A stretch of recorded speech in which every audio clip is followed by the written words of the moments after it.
United States is militarizing as much as possible to maintain control for governments that are doing whatever the multinationals want them to do.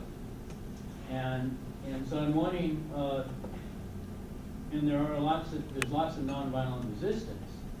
So I'm wondering what strategies they're going to come up with. I mean, how they're going to,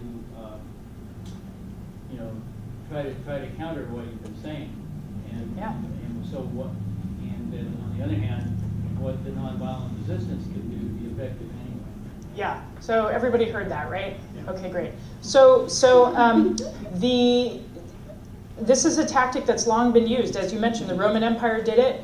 States have always known, okay, if we are going to face some kind of internal challenge, what we have to do is figure out who's loyal, and there's actually a whole range of scholarship around what's called coup-proofing, but it's also mutiny-proofing and other things like that.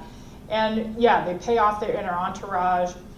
They will do it coercively, like they'll basically take security forces' families more or less hostage and force them to do stuff so that they don't have to bear the thought that their disobedience has hurt their loved one. There's all kinds of ways that this has been done.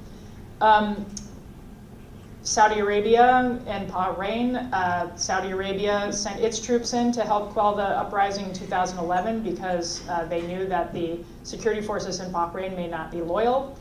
Assad stopped using his infantry in Syria because they were defecting en masse, and so he started using his very loyal air force and calling on Hezbollah and Iranian Revolutionary Guard to come and help suppress the uprising. And he also paid Shabiha, which were pro-government militia, to do some really horrific acts for something like $250 a head. And when you put out a call like that, psychopaths come out of the woodwork, right? And for real, and they are the first ones to participate. So bad stuff happens, and then it kind of cycles out of control. So governments have long known how to divide and conquer.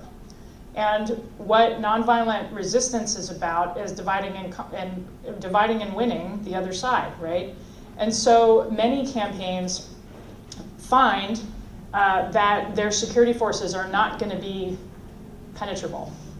In South Africa, it was never going to be the case that white security forces from the minority white population were going to be swayed by black uprising. It was just never going to happen. And so the movement actually didn't even bother trying to affect the security forces. They focused on economic elites. And they completely oriented their struggle and mobilization against raising the costs of doing business in South Africa in ways that truly affected the bottom line of the business community. And they're the ones that then put pressure on the government to change the situation. So very much of this is about, okay, if the security forces aren't available, don't even go there, right? Focus on the other pillars that may be influenced in the long term, and that's much safer and also much more productive.